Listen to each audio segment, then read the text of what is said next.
ఉజ్జయిని మహంకాళి బోనాల వైభవం భక్తులతో పోటెత్తిన లష్కర్. హైదరాబాద్లోని సికింద్రాబాద్ ఉజ్జయిని మహంకాళి అమ్మవారి బోనాల జాతర భక్తి శ్రద్ధల నడుమ అత్యంత వైభవంగా కొనసాగుతుంది. తెలంగాణ సంస్కృతి సాంప్రదాయాలకు ప్రతీకగా నిలిచే ఈ మహోత్సవంలో పాల్గొనేందుకు ఆదివారం తెల్లవారుజాము నుంచి వేలాది మంది భక్తులు ఆలయానికి చేరుకుని అమ్మవారికి బోనాలు సమర్పించారు. సుమారు 2 దశాబ్దాల చరిత్ర కలిగిన ఉజ్జయిని మహంకాళి ఆలయం లష్కర్ ప్రాంతం భక్తులతో కిక్కిరిసిపోయింది. తెలంగాణ ప్రభుత్వం తరపున రాష్ట్ర మంత్రి పొన్నం ప్రభాకర్ అమ్మవారికి తొలి బోనం సమర్పించి ప్రత్యేక పూజలు నిర్వహించారు.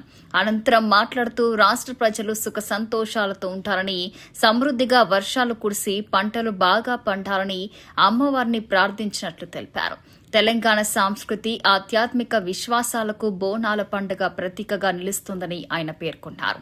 భక్తుల రద్దీని దృష్టిలో ఉంచుకొని దేవాదాయ శాఖ ప్రత్యేక ఏర్పాట్లు చేసింది.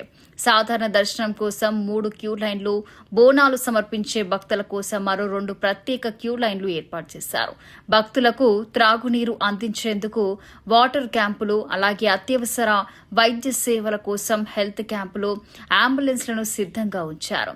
శివసత్తుల దర్శనానికి మధ్యాహ్నం 1 గంట నుంచి 3 గంటల వరకు ప్రత్యేక సమయం కేటాయించారు. జాతర సందర్భంగా ఎలాంటి అవాంఛనీయ ఘటనలు చోటు చేసుకోకుండా సుమారు 2500 మంది పోలీసులతో భారీ భద్రత ఏర్పాటు చేశారు. ఆలయ పరిసర ప్రాంతాల్లో సీసీటీవీ కెమెరాల ద్వారా నిరంతర పర్యవేక్షణ కొనసాగుతుంది. ట్రాఫిక్ నియంత్రణతో పాటు భక్తులకు ఎలాంటి అసౌకర్యం కలగకుండా అధికారులు ప్రత్యేక చర్యలు చేపట్టారు. ఈ సందర్భంగా హైదరాబాద్ నగర పోలీస్ కమిషనర్ సివి ఆనంద్ దంపతులు కూడా అమ్మవారికి బోనం సమర్పించి ప్రత్యేక పూజలు నిర్వహించారు. ఆదివారం, సోమవారం రాత్రి అమ్మవారి ఫలహార బండ్ల ఊరేగింపు వైభవంగా జరగనుండగా సోమవారం రంగం భవిష్యవాణి కార్యక్రమం ఘనంగా జరిగింది.